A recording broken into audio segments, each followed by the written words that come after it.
Hello friends, good morning. ஒரு 10 நாளைக்கு மேலே ஆச்சு இந்த ஜாயிண்ட் உங்களுக்கு லைனிங் வந்து எப்படி கட் பண்ணணும்னு போட்டிருந்தேன். இப்போ கட் பண்ணதை வந்து எப்படி ஸ்டிச் பண்ணணும், அப்போ நம்ம வந்து மெயின் துணி வந்து கொஞ்சம் அதிகமாக 1/4 இன்ச்சு அதிகமாக விட்டு வெட்டணும். இப்போ மெயின் துணியில் நிறைய பேர் என்ன சொல்லுவாங்கன்னா, இந்த கழுத்து வந்து எனக்கு அகண்டு போகுது இல்லை லைனிங்கில் வந்து கரெக்டாக எனக்கு வரமாட்டேங்குது அப்படிங்கிற மாதிரி நிறைய பேர் சொல்லிக்கிறாங்க. அப்படி வரணும், உங்களுக்கு வந்து கழுத்து கரெக்டாக வரணும்னா இங்கே பாருங்கள், லைனிங் துணியில் வந்து இந்த மாதிரி வரைஞ்சிக்குங்க.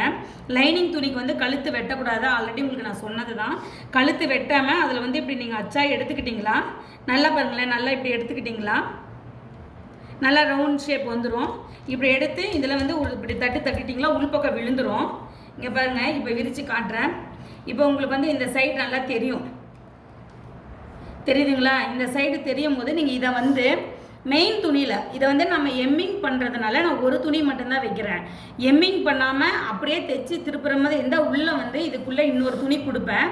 ஆக்சுவலி நான் எம்மிங் பண்ணுற மெத்தடை இன்னொரு ஜாக்கெட் தைக்கும்போது உங்களுக்கு நான் அதை மாடல் காமிக்கிறேன். இப்போ வந்து இதை வந்து நல்ல பக்கம் வச்சு இங்கே பாருங்கள், இது நல்ல பக்கம். மெயின் துணியை வந்து இப்படி நல்ல பக்கம் வச்சுக்கணும். நல்ல பக்கம் வச்சுட்டு இதை வந்து அது மேலே இப்படி போட்டுருங்க, சரிங்களா? ஃபஸ்ட்டு வந்து உங்களுக்கு தைக்க வரல அப்படின்னு நினைக்கிறீங்க, என்ன பண்ணுங்கன்னா இங்கேயும் ஒரு ஆர்காட் பண்ணிக்கங்க சென்டரில். நான் வேணால் உங்களுக்கு அதை காமிச்சு தரேன். இப்படி ஆர்காட் பண்ணிவிட்டு இதுலேயும் சென்டர் எடுத்து பாருங்கல்ல,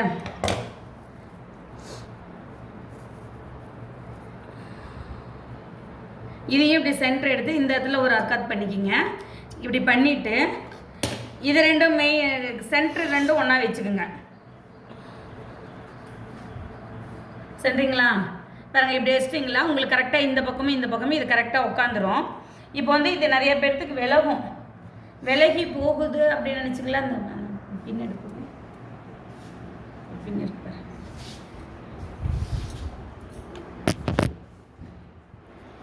இப்படி விலகாமல் இருக்கணும்னு நினச்சிங்களா, நீங்கள் என்ன பண்ணுங்கள், குண்டூசி வாங்கிக்கிங்க. ஆக்சுவலி இங்கே இருக்குது, நான் வச்சேன்னு தெரியல, உங்களுக்கு சும்மா காமிக்கிறதுக்காக ஒரு ஊக்கு மட்டும் நான் குத்துறேன்.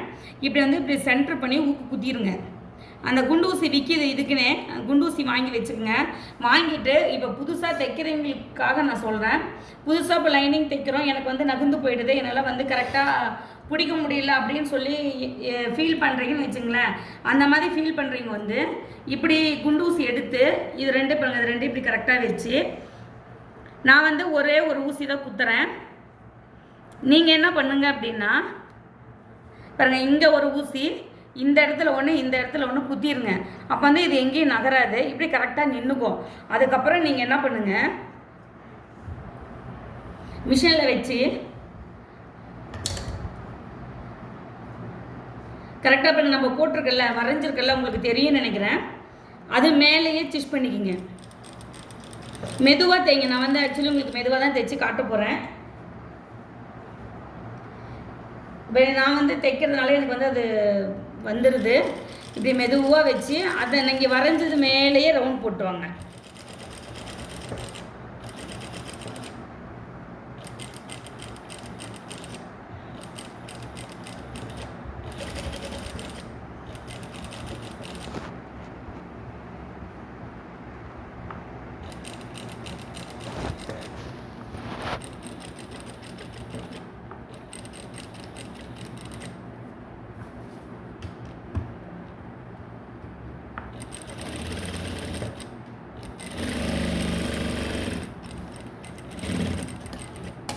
இப்படி தைச்சிட்டிங்களா, வந்து நெக்கு வந்து உங்களுக்கு இந்த அட்டி அந்த அட்டி எங்கேயும் பிசுறு இல்லாமல் அந்த ரவுண்ட் ஷேப் வந்து அழகாக வருங்க. இதுதான் உங்களுக்கு வந்து லைனிங்கில் வந்து கழுத்து தைக்கிற மெத்தடு. இப்படி தைச்சி பழகிங்க ஃபஸ்ட்டு. இது தைச்சிட்டு இதை எடுத்துட்டோம் நம்ம. இதை நான் இப்போ வெட்டும் போது உங்களுக்கு வெட்டி காமிச்சிட்றேன். இப்போ வெட்ட மாட்டேன், சைடெல்லாம் அடிக்கணும். இப்போ வந்து அதே மாதிரி நிறைய பேர் என்ன பண்ணுவாங்கன்னா இங்கேருந்து இப்படியே கொண்டு வருவாங்க. நாங்கள் கொண்டு வருவோம். உங்களுக்கு வந்து நான் இப்போ 1 by 1 காமிக்கிறேன். எப்படி தைச்சா உள்ளே இருக்கிற லைனிங் வந்து இந்த துணி சுருக்கம் இல்லாமல் வருங்கிறதுக்காக நான் இப்போ உங்களுக்கு காமிக்கிறேன். இப்போ இதை கட் பண்ணி உள்ளே திருப்பிட்டு உங்களுக்கு அதை எப்படி தைக்கணுங்கிறத நான் காமிக்கிறேன், சரிங்களா?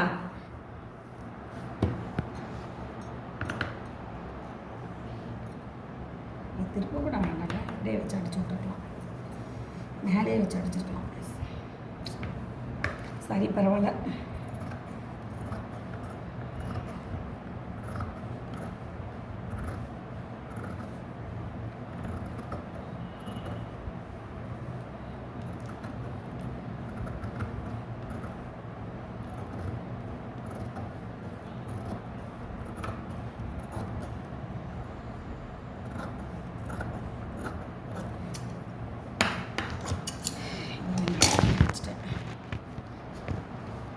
இப்படி பார்த்தீங்கன்னா உங்களுக்கு ரவுண்ட் நல்லா வரும். அதுக்கப்புறம் இந்த லைனிங் துணி இருக்குல்ல, இதை வந்து ஒரு அர்க்காத் மாதிரி பண்ணிக்கிங்க. ஃபுல்லாக இந்த ரவுண்டு வர இடத்துலலாம் இதுக்குள்ளே இன்னொரு துணி கொடுத்தோமே இன்னும் கொஞ்சம் நீட்டாக வரும். நான் வந்து ஒரே துணி தான் வச்சுருக்கேன். இந்த மாதிரி கட் பண்ணிக்கிங்க.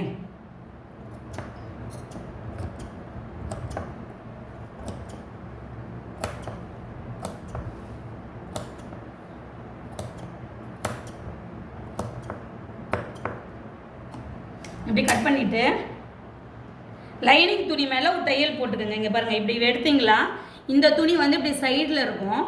இந்த மாதிரி வச்சு இதே மெத்தட் வந்து நீங்கள் சுடிதாருக்கு தைக்கலாம். அதனால் இந்த மெத்தட் உங்களுக்கு இதில் போட்டிருக்கேன். எங்கேயும் துணியை இழுக்காதீங்க. எப்படி பிடிக்கிறீங்களோ அப்படியே பிடிச்சிக்குங்க.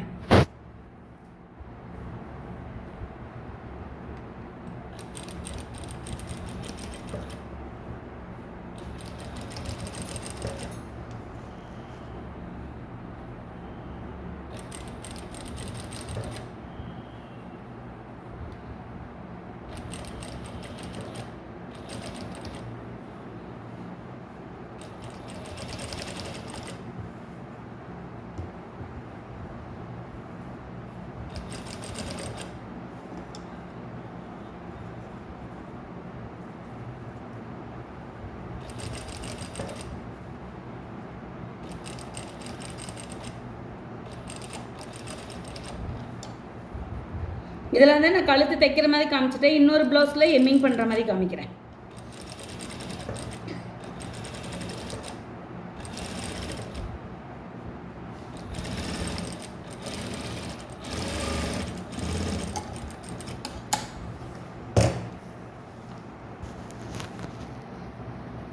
இப்போ எடுத்துட்டிங்களா, உங்களுக்கு நீட்டாக தெரியும் பாருங்கள். நான் வந்து ஒன்றுமே உள்ளக்குள்ளே ஒரு துணி கூட நான் வைக்கல. நல்லா அழகாக வந்து இந்த ரவுண்ட் ஷேப் வந்துடும். உங்களுக்கு பார்க்குறதுக்கே நல்லா புரியும்.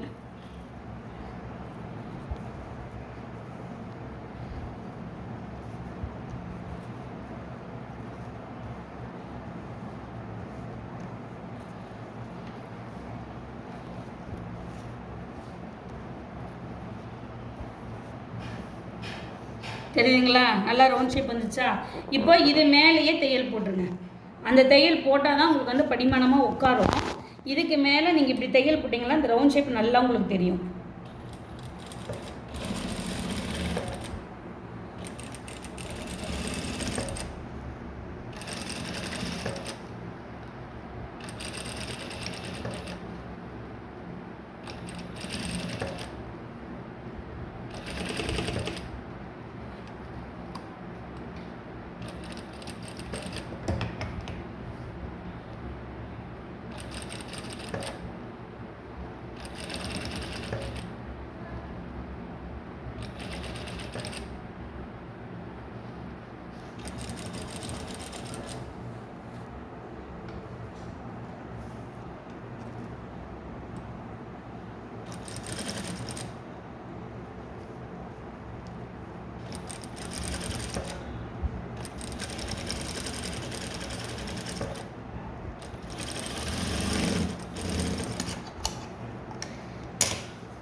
பார்க்கவே நீட்டாக தெரியும். அதே மாதிரி இங்கேயும் ஒரு தையல், 2 தையல் போட்டுருங்க. எப்போ நம்ம இதுக்கு போடுற மாதிரி போட்டிங்களாவே இது கொஞ்சம் நல்லா ஃபினிஷிங் நல்லா தெரியும். நான் எம்மிங் பண்ணாமல் எல்லாமே இப்படி தான் தைக்கிறேன். ஆக்சுவலி அந்த மெத்தடில் போடல, இந்த மெத்தட் உங்களுக்கு போட்டு காமிச்சிடலான்னு விட்டுட்டேன்.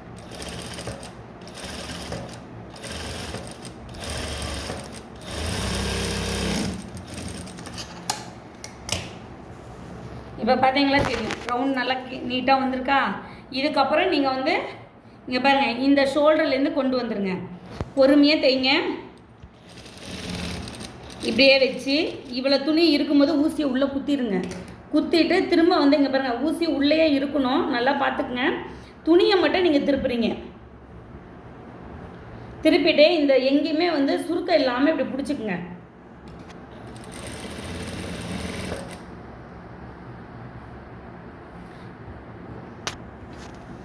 நல்லா சுருக்கம் இல்லாமல் இப்படி நல்லா இழுத்து பிடிச்சிட்டு, இழுதுனா துணியை இழுக்கூடாது. நீங்கள் வந்து கரெக்டாக அந்த பாயிண்ட்டை மட்டும் பிடிச்சிக்கிட்டிங்களா போதும். துணியை வந்து எதையுமே நீங்கள் துணியை இழுத்து தைக்கக்கூடாது. அதே மாதிரி இங்கேயும் ஒவ்வொரு பக்கமும் ஊசி உள்ளே இருக்கும் போதே துணியை வந்து இப்படி திருப்புங்க. ஊசி வெளியில் எடுத்து திருப்பினீங்களா மாறிடும். இப்போ நல்லா பாருங்கள், இப்படி எடுத்துட்டு கரெக்டாக இருக்குதான்னு பார்த்துட்டு அதே மாதிரி இங்கேயும் ஊசி உள்ளே இருக்கும் போதே ஊசியை மட்டும் வெளியில் எடுக்கக்கூடாது. வெளியில் எடுத்துட்டிங்களா இந்த ஷேப் வராது, உங்களுக்கு மாறிடும்.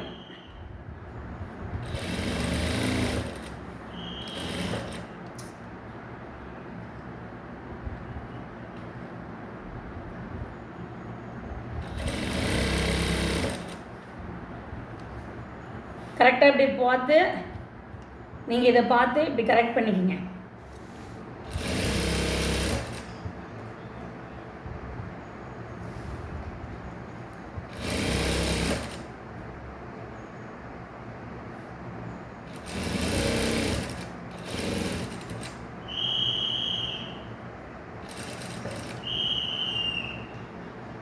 இது வரலன்னு போய் நான் கொண்டு கொடுத்துட்டு வந்தேன், திரும்ப இங்கே வந்து கற்றுதுங்க.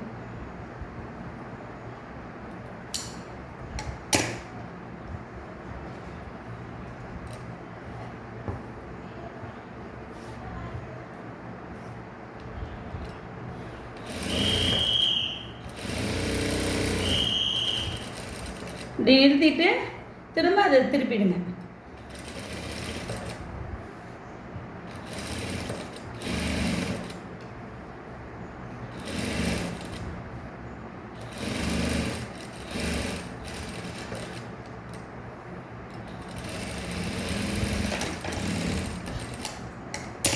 டெஸ்டிங் இப்படி தைச்சிட்டு இந்த எக்ஸ்ட்ரா நம்ம விட்டோம் இல்லையா, அந்த எக்ஸ்ட்ரா இருக்கிற துணியெல்லாம் கரெக்டாக கட் பண்ணிடணும்.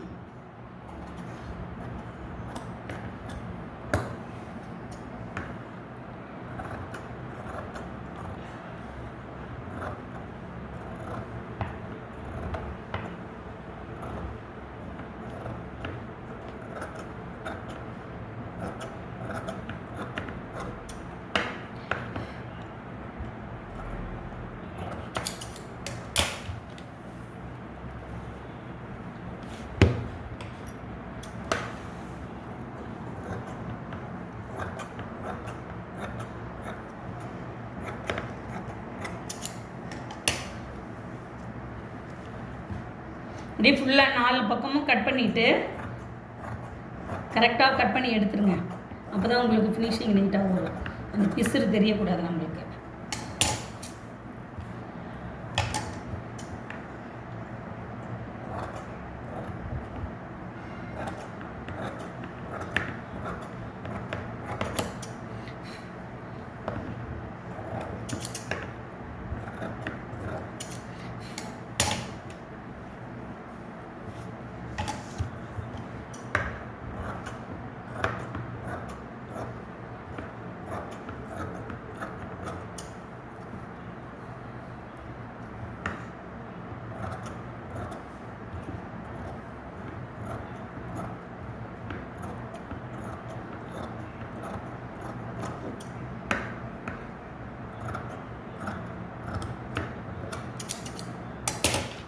இப்படி கட் பண்ணிக்கிட்டீங்களா?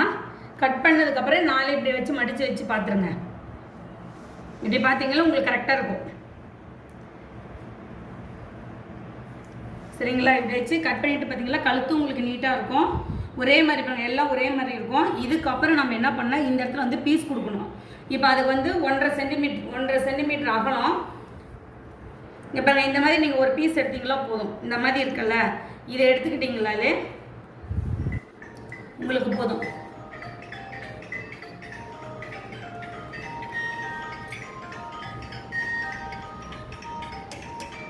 இப்படி எடுத்து இங்கே பாருங்க, இது வந்து ஒரு 1.5 சென்டிமீட்டருக்கு எடுத்து கட் பண்ணிவிடுங்க. இப்போ இதை கட் பண்ணிவிட்டு நாம் என்ன பண்ண போகிறோம்னா, இது நல்ல பக்கம் வச்சு தைக்க போகிறோம். பின்னாடி முதுகுக்கு வந்து இதுதான் உங்களுக்கு வந்து நம்ம தைக்கிறது பாருங்கள். கரெக்டாக இருக்குங்களா? இந்த பக்கம் கொஞ்சம், இந்த பக்கம் கொஞ்சம் விட்டால் போதும். நல்லா பார்த்துக்குங்க, தெரியும். கொஞ்சம் கொஞ்சம் தான் நான் விட்டுருக்கேன், அதிகமாகலாம் நான் வைக்கல. இப்போ இந்த மாதிரி வச்சுட்டு நல்லா தையல் போட்டுருங்க. நல்லா வந்து இங்கே பாருங்கள், ஒரு நம்ம 1/2 இன்ச்சு எக்ஸ்ட்ரா விட்டு தான் கட் பண்ணோம். அதனால் அதே அளவு கரெக்டாக இங்கே வச்சுட்டு நீட்டாக ஒரு தையல் ஸ்ட்ரைட்டாக.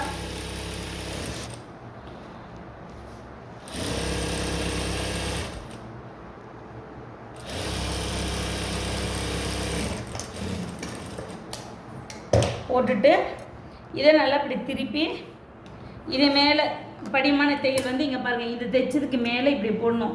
தெரியும் நினைக்கிறேன், நான் மார்க் பண்ணியிருக்கேன். இது மேலே தையல் போடணும். இது நல்லா பார்த்துக்குங்க. இந்த படிமான தையல் போட்டுட்டு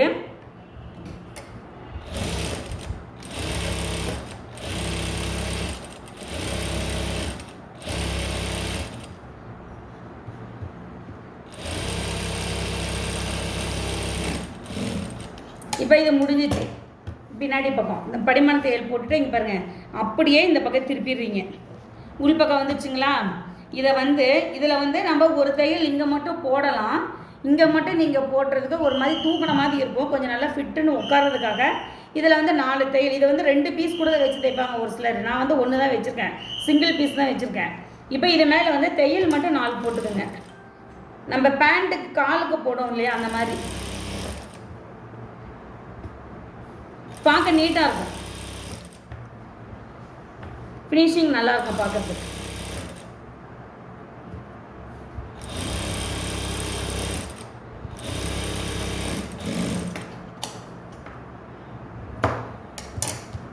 இப்போ கீழே போட்டுட்டு அதுக்கப்புறம் இங்கே மேலே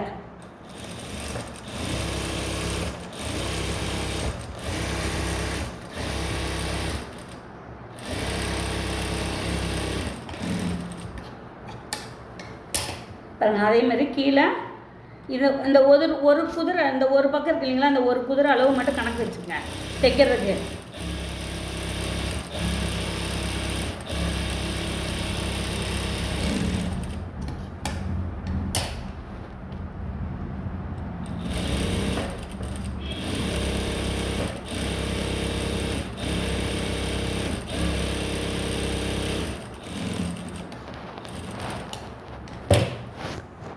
பார்த்தீங்களா? இப்போ பார்த்தீங்களா, உங்களுக்கு இந்த மாதிரி நீட்டாக இருக்கும். அதே கலர் நூல் போட்டிங்களா, கொஞ்சம் ஃபினிஷிங் நீட்டாக தெரியும், எந்த ஒரு இது இருக்காது. இப்படி பண்ணிட்டோம். இந்த மாதிரி போட்டால் இது வந்து பின்னாடி பாகம் முடிஞ்சிருச்சு நம்மளுக்கு. இப்போ இதில் வந்து நம்ம டாட் போடணும் இல்லையா, ரெண்டு டாட் போடுவோம்ல, அது வந்து எப்படி போடணுங்கிறத நான் இப்போ காட்டுறேன். இந்த மாதிரி கரெக்டாக கட் பண்ணி எடுத்துருங்க. அதுக்கப்புறம் பாருங்களேன், இது ரெண்டும் இப்படி சமமாக பிடிச்சிக்கிறீங்க. ரெண்டும் சமமாக இப்படி பிடிச்சி இங்கே வந்து மார்க் பண்ணிக்கிங்க. சென்டர் பகுதி மார்க் பண்ணிவிட்டு இதிலிருந்து இந்த பக்கம் நம்ம வந்து ஆல்ரெடி தையலுக்கு 1.5 இன்ச்சு விட்டுருக்கோம். அந்த 1.5 இன்ச்சு அளவுக்கு இங்கே விட்டுருணும் வெளியில் சைடில். நான் பிடிச்சிட்டு காமிக்கிறேன். இங்கே பாருங்கள், தையல் 1.5 இன்ச்சு அளவுக்கு இந்த பக்கம் நம்ம விட்டுருணும். இந்த சைடு விட்டுட்டு இதை வந்து நீங்கள் சென்டர் பண்ணிக்கணும். அவ்வளோதான். இந்த 1.5 இன்ச்சு விட்டுட்டு இந்த முதுகில் நம்ம மார்க் பண்ணது இதையும் பிடிச்சி இதிலேருந்து இந்த அளவுக்கு மார்க் பண்ணி வச்சுக்கோங்க. பாருங்கள், இப்படி வச்சுட்டு இது வந்து உங்களுக்கு எப்பவும் போல் ஒரு 1/2 இன்ச்சு 1/4 இன்ச்சு ஒவ்வொருத்தர் ஒவ்வொரு மாதிரி பிடிப்பாங்க. உங்களுக்கு எப்படி தேவையோ அந்த மாதிரி நீங்கள் வச்சுக்கோங்க. வச்சுட்டு ஹைட்டு மட்டும் இறக்கம், கழுத்து கீழே இறக்கம் போடுறீங்க வந்து 4லேருந்து 4.5 இன்ச்சு 5 இன்ச்சு கூட நீங்கள் இதை ஸ்ட்ரைட்டாக மேலே கொண்டு போகலாம். அப்போ வந்து உங்களுக்கு இந்த இடத்துல வர சுருக்கம் வராது. இப்போ வந்து நான் நார்மலாக போடுறீங்க வந்து, இப்போ நான் வந்து எப்போவுமே இந்த நெக்குக்கு நான் வந்து 4 இன்ச்சு வைப்பேன். 4 இன்ச்சு அளவுக்கு வச்சு நல்லா இப்படி மேலே கொண்டு வந்துடுங்க. இது வந்து உங்களுக்கு பார்க்கவும் நல்லாயிருக்கும், லுக்காகவும் இருக்கும். பார்க்கும் போதே தெரியும். சின்னதாக இருந்தால் அது ஒரு மாதிரி இருக்கும். 3 இன்ச்சு தான் வச்சு தைப்பாங்க, அது வந்து ஒரு மாதிரி இருக்கும். இப்போ அதே மாதிரி இப்போ இந்த பக்கமும் பிடிக்கும் போது இதுவும் கரெக்ட் பண்ணிக்கோங்க. இப்போ உங்களுக்கு இப்போ இந்த பக்கம் கம்மியாக இருக்கா, இப்போ இது கரெக்ட் பண்ணி இதை நீங்கள் கரெக்டாக வச்சிடணும். அப்போ தான் உங்களுக்கு பார்க்க நல்லாயிருக்கும் ஜாக்கெட்லாம்.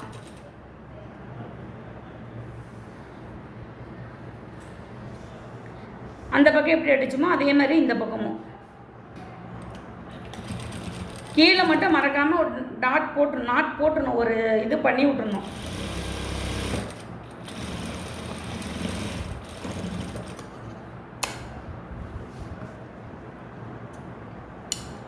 இது வந்து பேக் சைடு முடிஞ்சிருச்சிங்க ஃப்ரெண்ட்ஸ். இவ்வளோ தான் பேக் சைடு நம்ம எப்படி ஸ்டிச் பண்ணாங்கிறத காமிச்சிட்டேன். நான் வந்து இதுலேயே உங்களுக்கு தைச்சி திருப்பி காமிச்சிருக்கேன். நெக்ஸ்ட்டு ப்ளவுஸ் ஒன்று தைக்கும் போது எம்மிங் பண்ணுறது எப்படிங்கிறது நெக்ஸ்ட்டு ப்ளவுஸில் காட்டுறேன். இந்த ப்ளவுஸில் வந்து இப்போ ஃப்ரெண்ட்லேயே இதே சேம் கான்செப்டில் காமிச்சிடறேன். ஃப்ரெண்ட்லேயே இதே மாதிரி தைக்கிறத காமிச்சிடறேன் ஃப்ரெண்ட்ஸ். Okay, thank you friend. உங்களுக்கு பிடிச்சிருந்தா லைக் பண்ணுங்கள், ஷேர் பண்ணுங்கள், கமெண்ட்ஸ் போடுங்க.